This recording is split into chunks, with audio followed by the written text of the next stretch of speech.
ऐतिहासिक हार हुई भारतीय जनता पार्टी की कर्नाटक के अंदर, बुरी हार हुई है, सब कुछ करा। देखिए, बड़ी विचित्र बात है कि कांग्रेस पार्टी के वरिष्ठ नेता लोग भी यह नहीं समझ पाते हैं। क्या यूनिफॉर्म सिविल कोड या समान नागरिक संहिता कोई हमारा चुनाव का मुद्दा है? 1980 में भाजपा बनने से लेकर 1951 में जनसंघ बनने तक 72 साल से हमारा मुद्दा है। और मैं चुनौती देकर कहता हूं हमारे विपक्षी प्रवक्ताओं को कि भारतीय जनता पार्टी का एक घोषणा पत्र दिखा दे जिसमें धारा 370 कॉमन सिविल कोड और राम मंदिर ना हो, तब आप कहिए कि कोई चुनाव के समय हम लाए। यह हमारे विचार से वह मुद्दा है जो संविधान के नीति निर्माताओं की नजर में था। यह वो मुद्दा है जो संविधान के नीति निर्देशक तत्वों में रखा गया है, बाबा साहब अंबेडकर के बनाए गए संविधान में। और यह वो मुद्दा जिस पर सर्वोच्च न्यायालय एक नहीं कई बार कर चुका है। परंतु मैं कहना चाहूंगा कि जो कहते हैं मुस्लिमों को डराने के लिए, क्या अद्भुत बात करते हैं। इनके लिए ये जब शाहबानो केस आया था, सर्वोच्च न्यायालय के निर्णय को रौंद दिया गया शरिया के पक्ष में, वो तो सेकुलरिज्म का संगीत था और उसका विरोध करना डराना है, ये नहीं सच है। मैं ईमानदारी से कह रहा हूं अमीश जी, भारत को वास्तविक सेकुलर राष्ट्र बनाने के लिए, अन्यथा मैं चुनौती से पूछता हूं हमारे विपक्षी दलों से, एक सेकुलर देश बता दें जहां मुस्लिम पर्सनल लॉ होता हो, बता दें मुझे। एक सेकुलर देश बता दें जहां सर्वोच्च न्यायालय और मुस्लिम पर्सनल लॉ में विरोध अगर हो जाए, जो शाहबानो केस में था, तो देश की संसद ने सर्वोच्च न्यायालय के निर्णय को रौंद दिया हो। एक सेकुलर देश बता दे जहां वक्फ बोर्ड होता हो। एक सेकुलर देश बता दे जहां मौलवियों को सैलरी मिलती हो। यह भारत स्वतंत्रता के बाद से केवल अटल जी के 6 साल के दौर को छोड़ दें तो यह सेकुलर राष्ट्र नहीं, आंशिक मुस्लिम राष्ट्र था। भारत के संविधान का जिक्र किया और परम पूज्य डॉक्टर बाबा साहब अम्बेडकर का जिक्र किया त्रिवेदी जी ने। जब संविधान बन रहा था तब भी यह प्रस्ताव आया था कि क्या यूनिफॉर्म सिविल कोड होना चाहिए, और तब सबसे ज्यादा विरोध करने वाले जो व्यक्ति थे वो डॉक्टर बाबा साहब अम्बेडकर थे। डॉक्टर बाबा साहब अम्बेडकर ने तभी कहा था कि यूनिफॉर्म सिविल कोड इस देश में संभव नहीं है, कि यह देश अलग अलग भाषाओं, अलग अलग धर्म, अलग अलग मजहब, अलग अलग रीति रिवाजों पर आधारित एक देश है। एक ऐसा समाज है जो एक बहुभाषी और बहुधार्मिक और बहुविध लोग यहां पे रहते हैं। इसमें एक कानून आप नहीं बना सकते। कम से कम लोगों के जीवन जीने का जो तरीका है, लोगों के शादी ब्याह पर या जो इनहेरिट करने का जो तरीका है, उनमें कुछ बेसिक चीजें आप चेंज कर सकते हैं। लेकिन आप एकदम से कहेंगे कि मुसलमानों को कि भाई तुम नमाज भी हम जो देश में तय करेंगे उस हिसाब से पढ़ोगे, जो संविधान में लिखा उस हिसाब से नमाज पढ़ो। पुजारी को बोलेंगे कि जैसे हम बोलते वैसे पूजा करो। यहां तो पूजा करने की अलग अलग विधियां हैं हमारे देश में। बाबा साहब अम्बेडकर को मैं कोट कर रहा हूं, उन्होंने जो कहा जब यूसीसी चाहने के बारे में बात हुई, अम्बेडकर चाहते थे कि किसी भी मजहब को कानून में हस्तक्षेप का अधिकार नहीं मिलना चाहिए, यानी यूसीसी लागू होना चाहिए, यह उनका तर्क था। ना ये उन्होंने ये कहा था कि यूसीसी तब लागू होगा जब सामने वाले मजहब के लोग स्वयं स्वीकार करें, स्वयं प्रस्ताव लेके आए। जिस दिन इस देश का मुसलमान कहेगा कि हां जी यूसीसी लागू होना चाहिए और हम लोग स्वीकार है यूनिफॉर्म सिविल कोड स्वीकार करने के लिए, मानने के लिए, तब संभव हो सकता है। अगर हिंदू सिख ईसाई तैयार है तो थोपा नहीं जा सकता, यह बात उगत। हिंदू धर्म के अंदर इतनी सारी परंपराएं, इतनी सारी रीतियां, इतनी सारी कुरीतियां और इतनी सारी उप परंपराएं हैं कि उन सबको मिटाने चलेंगे एक यूनिफॉर्म सिविल कोड के नाम पे, या फिर कहेंगे नहीं से कॉमन धारा होनी चाहिए, कॉमन विचार होना चाहिए, कॉमन तरीका, उसमें हमारा हिंदू धर्म बिखर जाएगा। तो अब सेकुलरिज्म का पार्ट कम से कम कांग्रेस पार्टी और हमें। ठीक है, जवाब सुधांशु त्रिवेदी जवाब। अब जो संजय जी ने बात कही तो इन्होंने एक बड़ी अच्छी बात कही। विविधता की बात है, धार्मिक स्वतंत्रता होनी चाहिए, संविधान के अनुसार थोड़ी नमाज होगी, संविधान के अनुसार थोड़ी पूजा होगी। मान्यवर, हिंदू धर्म में तो हो चुका। सबरीमला में आपने कहा कि पूजा कैसे होगी, संविधान तय करेगा। गोविंदा की हाइट जो होगी, गोविंदा का जो हांडी होती, दही हांडी, आप तो मुंबई के रहने वाले हैं, वह अभी न्यायालय से तय करवाया। श्री राम लला विराजमान कहां पैदा हुए, उस पर तो कहते थे कोर्ट तय करेगा, संविधान के अनुसार तय होगा। और आपके नेता वकील का चोला ओढ़ ओढ़ के जाके खड़े होते थे, और आप कह रहे हैं नहीं धार्मिक स्वतंत्रता। क्योंकि बात यहां पर यह नहीं अल्पसंख्यकों की। अमीश जी, मैं आपकी बात में भी संशोधन करना चाहूंगा। किस अल्पसंख्यक को समस्या है भाई? क्रिश्चियन डोमिनेटेड गोवा में तो है कॉमन सिविल कोड, क्या सिखों ने कोई बात नहीं नहीं नहीं सुधांशु, आप मेरी बात में संशोधन कर सकते हैं ना ना सुधांशु मैंने क्या बोला ना सुधांशु, मैंने ये नहीं बोला कि मैंने बोला कि सिर्फ अगर अल्पसंख्यक काउंट होगा तो क्या मुसलमान काउंट होगा, क्या सिख ईसाई काउंट नहीं होंगे, क्या जैन काउंट नहीं होगी, क्या बौद्ध काउंट नहीं होंगे? मेरा पॉइंट ये था, आप मेरे पॉइंट को गलत तरीके से ले रहे हैं, आपको जो पॉलिटिकली सूट करता है वो ले रहे हैं। बात सुनिए जी, आपने कहा नहीं, मैंने कहा आपकी बात में संशोधन कर रहा हूं अमित जी। आपने अल्पसंख्यक कहा, अल्पसंख्यकों से कोई मतलब नहीं है इसका।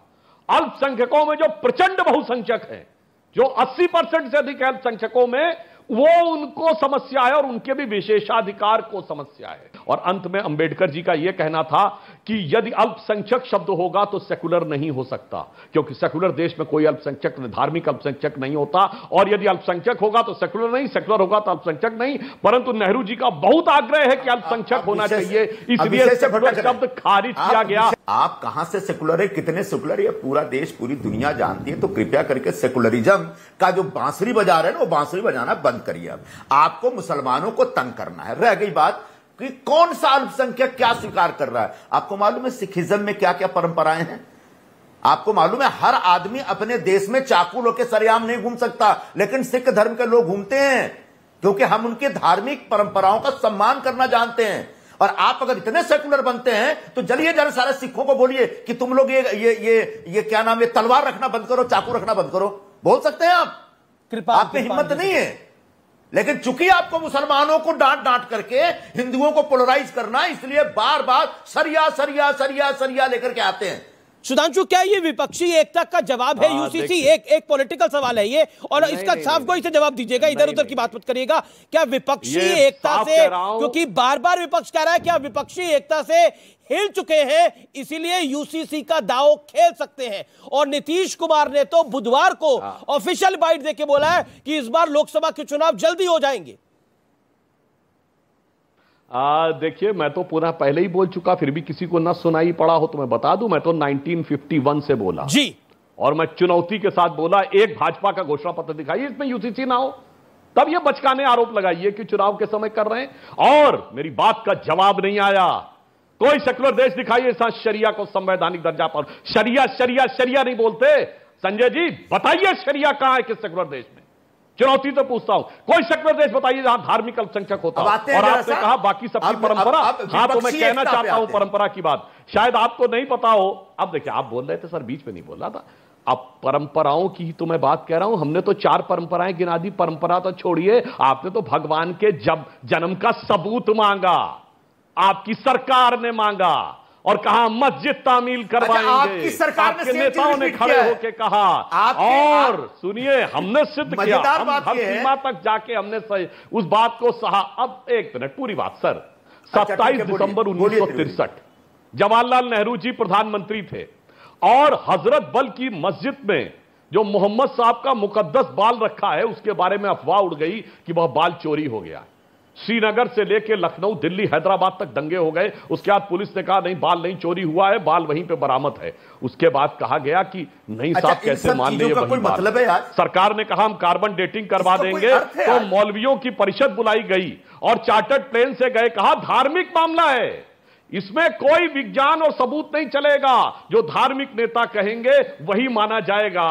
और जब रामलला की बात आई तो यही नहीं कहा गया वो कहां पैदा हुए, अयोध्या थी कि नहीं ये साबित करो, राम हुए थे कि नहीं साबित करो। आपके पार्टी के नेता ने कहा इतने कमरे थे तो यहां हुए तो नहीं साबित करो। आपका इसलिए मैं कहना चाहता हूं ना, यूसीसी के थ्रू अब राम मंदिर पे चले गए। मैं ये कह रहा हूं ना, इन्होंने कहा ना कि धार्मिक परंपरा राम मंदिर पे चले गए उठाएंगे, इसलिए मैंने कहा। अच्छा ठीक है, आप यूसीसी अच्छा चलिए, सर्वोच्च न्यायालय ने एक नहीं 3 बार। अब संजय निरुपम का जवाब। हिंदुस्तान में जितने धर्म के लोग हैं, जितनी भाषाओं के लोग हैं, जितनी जातियों के लोग हैं, इतनी जातियां, इतने धर्म, इतनी भाषाएं दुनिया के किसी भी देश में नहीं है, तो भी हम उस पूरे एक उस मॉड्यूल में हम अपना सेकुलरिज्म क्रिएट कर सकते हैं, एक सेकुलर मॉडल क्रिएट कर सकते हैं। हमने किया है, लेकिन चूंकि दुनिया फ्रांस में नहीं है, जर्मनी में नहीं है, इंग्लैंड में नहीं है, तो आप इंडिया में भी वही लेके आइए। ये साहब आपको मुबारक हो, हमको ये सब नहीं चाहिए। रह गई बात अपोजिशन यूनिटी, आपने बड़ी अच्छी बात कही, यह यूसीसी आया ही है अपोजिशन यूनिटी का माहौल देख करके। अनुराग भदौरिया मेरे साथ जुड़े हुए हैं। अनुराग भदौरिया, अगर ये जो तूफान आएगा, जो बीजेपी की सत्ता को उखाड़ के लेके जाएगा, जो संजय निरुपम कांग्रेस दावा कर रही है, उस तूफान का अगुवा कौन होगा? देखिए, तूफान तो आ चुका है, तय करेंगे। जड़ें हिल गई हैं भारतीय जनता पार्टी की। अब उनकी जड़ें हिल गई हैं, अब उखड़ना है, 2024 में उखड़ जाएगा। हिल पूरी तरह रहा है, पूरा बीजेपी ऐसे हिल रही है, बस उखड़ के उड़ना बाकी है। वोटिंग के दिन, जिस दिन वोट होगा, उखड़ जाएगा। आप देख रहे हो सुधांशु जी कितने परेशान है, बेचैन है। पूरी दुनिया की बात कर रहे हैं, लेकिन हिंदुस्तान की बात नहीं करेंगे। अरे हिंदुस्तान की बात करो ना। हिंदुस्तान में आप चाहे यूसीसी, आप कुछ भी ले आइए, यूसीसी ले आइए या कुछ भी ले आइए, जनता ने तय कर लिया है, क्योंकि जनता समझ गई है कि आप जनता के मुद्दों पे चर्चा नहीं करना चाहते। लेकिन यूसीसी आप बार-बार, अब मैं विपक्षी एकता पे था, वापस यूसीसी पे चले गए। एक बात बताइए, कॉन्स्टिट्यूशन के प्रियम्बल में क्या लिखा हुआ? कुछ भी ले आइए। कॉन्स्टिट्यूशन के प्रियम्बल में क्या है? कॉन्स्टिट्यूशन के प्रियम्बल में क्या है? तो आपके साथ भी है ना, क्या प्रॉब्लम है मेरे साथ भैया? कॉन्स्टिट्यूशन बताओ ना। अरे बीजेपी को परेशान होने दो जी। अरे अमीश बाबू, मुझे बोलने दो कि हाथ जोड़ के निवेदन है, अगर आपका आदेश हो तो बोल पाऊं, नहीं आदेश हो तो कहिए नमस्कार कर लूंगा, और क्या कर सकता हूं भाई। बोल रहा हूं, आप बीच में टोक पड़े। मैंने कहा कि पूरा देश एक साथ खड़ा है, पूरा देश राष्ट्र के मुद्दों पे एक साथ है, क्योंकि राष्ट्र बचाना है, लोकतंत्र का सम्मान होना है, संविधान बचाना है। इस मुद्दे पे पूरा देश एक साथ खड़ा है, और आने वाले दिनों में आपको देखने को मिलेगा, जब 2024 का चुनाव होगा, भारतीय जनता पार्टी का पता भी नहीं चलेगा। अब ये परेशान होकर नई चीजों का प्रयोग करना चाहते हैं। अब इनके कुछ नहीं होने वाला है, कुछ नहीं होने वाला है। हिंदू, मुस्लिम, सिख, ईसाई, अगड़ा, पिछड़ा, बौद्ध, सब एक साथ हैं। AK वाजपेयी एलजेपी से, AK Vajpayee, response your take to Anurag Bhadauria. देखिए, हम तो ये कह रहे हैं कि ये लोग संविधान की दुहाई देते हैं, तो अगर संविधान के तहत कोई काम किया जाएगा तो उसका भी विरोध करोगे। आर्टिकल 44 जो है वो बड़ा क्लियर है डायरेक्टिव प्रिंसिपल्स का। उसमें कहा गया है कि the government will ensure formation of uniform civil code. खाली मुद्दे की तलाश में हर इशू को मुद्दा बनाने की असफल प्रयास करना, इसके अलावा और क्या है? देखिए, गुमराह करने की भी एक सीमा है। गुमराह करा जा रहा है।